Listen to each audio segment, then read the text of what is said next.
Hey basketball guys, we have news. Let's go to more Los Angeles Lakers news, but first, don't forget to subscribe to the channel and leave a like. It has been proven that D'Angelo Russell does not fit into this Lakers squad. The situation is getting worse every day, and even Anthony Davis is showing dissatisfaction with Russell's mistakes during games. The only way forward is to trade D'Angelo Russell, and at the moment the options are sent to the Utah Jazz or the Chicago Bulls. Bombshell announced, D'Angelo Russell will be traded by the Lakers. Anthony Davis's reaction to D'Angelo Russell's airball underscores the Lakers' chemistry woes after a tough loss to the Timberwolves. The Los Angeles Lakers' struggles continued with a 97-87 loss to the Minnesota Timberwolves on Friday, marking another frustrating night for the team. A particularly telling moment came when Anthony Davis visibly expressed frustration over D'Angelo Russell's questionable shot selection, sparking debates among fans and analysts alike. The incident unfolded late in the game when Russell attempted a deep three-pointer from near the logo as the shot clock wound down. The ill-advised shot resulted in an airball, and Davis, standing nearby, couldn't hide his dismay. His facial expression, coupled with a gesture toward the Lakers bench, encapsulated the team's broader issues with decision-making and execution. The clip, which quickly went viral on social media, showcased the disconnect between the Lakers stars and raised questions about their chemistry.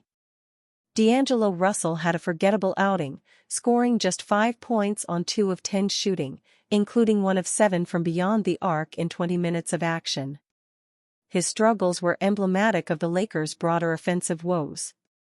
With LeBron James sidelined due to personal reasons, the Lakers needed Russell to step up, but his performance left much to be desired. Along with poor shot selection, Russell's inability to distribute effectively further hampered the team's rhythm. Despite the team's struggles, Anthony Davis delivered another solid performance, finishing with 23 points, 11 rebounds, and 3 blocks. He shot 10 of 21 from the field, including a rare three-pointer, but his efforts weren't enough to overcome the Lakers' disjointed play. Davis's visible frustration with his teammates highlights the mounting pressure on him to perform as both a leader and a consistent scorer in LeBron's absence. The loss to Minnesota marked the Lakers' 8th defeat in their last 11 games, dropping their record to 13-12. The team's offensive struggles were evident, shooting just 38.4% from the field and committing 21 turnovers. Without LeBron James to orchestrate the offense, the Lakers lacked a clear leader, and the supporting cast failed to provide consistent contributions. Austin Reeves and Max Christie were among the few bright spots, scoring 18 and 15 points, respectively. However, their efforts were insufficient to make up for the team's poor perimeter shooting and lack of cohesion. The Lakers face a tough road ahead as they try to regain their footing in a competitive Western Conference. If the team hopes to salvage their season, they'll need to address their chemistry issues and find a way to play with more discipline on both ends of the floor. Until then, moments like Davis's frustration with Russell's decision-making will continue to reflect the team's ongoing struggles. Collin Sexton, Jazz. Sexton has quietly been the Jazz's second-best player since getting traded there 3 seasons ago. He's a very good driver and shot creator who has hit 38.3% of his threes and averaged 18.8 points per game for his career. While he's not a great defensive player, he does give good effort and intensity, both of which have been lacking with Russell. The Jazz would want to hold on to Sexton if their goal were to win games this year, but they've been somewhat shameless in tanking over the previous few seasons, and they might be doing it again. They moved Sexton to the bench for 2 games in place of a much worse player in Jordan Clarkson, looking to cash in on their Cooper flag odds early. It wouldn't take much to get Sexton off that team. Russell and a protected first-round pick would be sufficient. Zach LaVine. There's almost always a catch for any team trying to acquire a star via trade. Either the trade target has worn out his welcome in his current home, he has an established injury history, or both. That makes any deal inherently risky.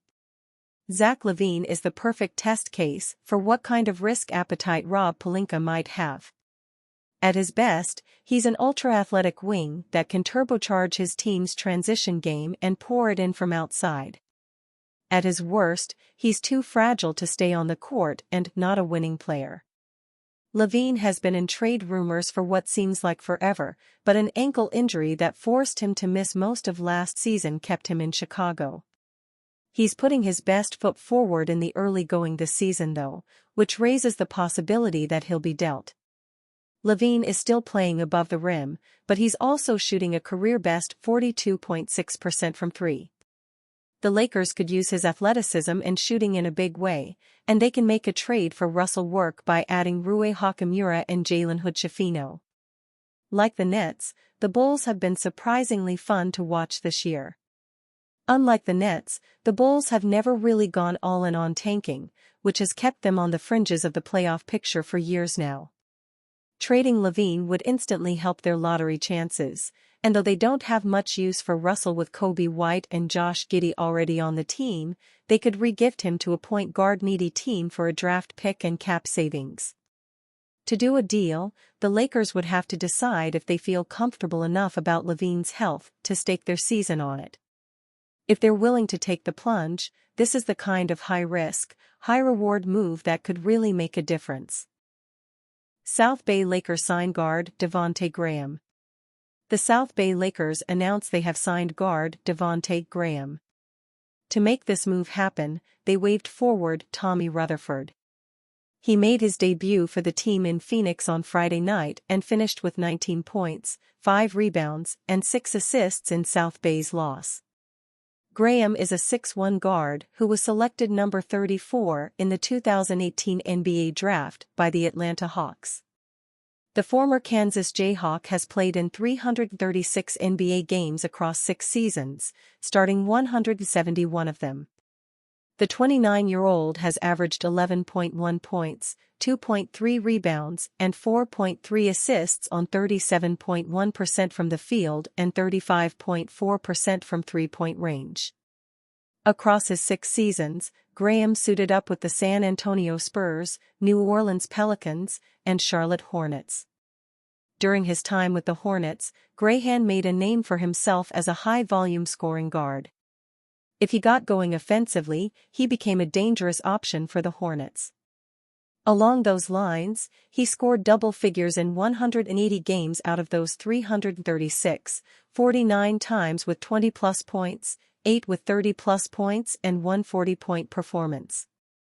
During the 2019-20 season, Graham ranked 5th in the league in three-pointers made and got a nod to partake in the Mountain Dew three-point contest at NBA All-Star Weekend. Up to this point, the veteran has yet to suit up this season. He was last on the Spurs and only saw the floor 23 times, averaging 13.6 minutes a contest. After the 2023-24 season, San Antonio traded Graham back to the Hornets. Charlotte would go on to immediately waive him, making him an unrestricted free agent. The Portland Trail Blazers would sign him to a 1-year, $2.61 million contract. However, he would once more be waived after 2 preseason games. Now, Graham returns to the G League, where he played 13 games during the 2018-19 season for the Greensboro Swarm. Graham would go on to average 23.3 points, 4.6 rebounds, 4.9 assists and 1.5 steals in 34 minutes. It remains to be seen if Graham will be a long-term stay with the South Bay Lakers, whether he gets a call up to the Lakers or receives another opportunity elsewhere in the NBA. But there is a familiarity there, as during the 2018 NBA draft process, Graham worked out for the Lakers organization. LA's scouting department tends to do their research when trying to find hidden gems. The former Kansas Jayhawk along with Landry Shamet were 2 notable names that headlined the Lakers' pre-draft workout list at the UCLA Health Training Center. However, things did not materialize as the Purple and Gold selected number 25 and 47. Graham was selected number 34, which was 13 picks before LA's second-round pick. The two names the Lakers came out with that night were Moritz Wagner and Sviatoslav Michaluk.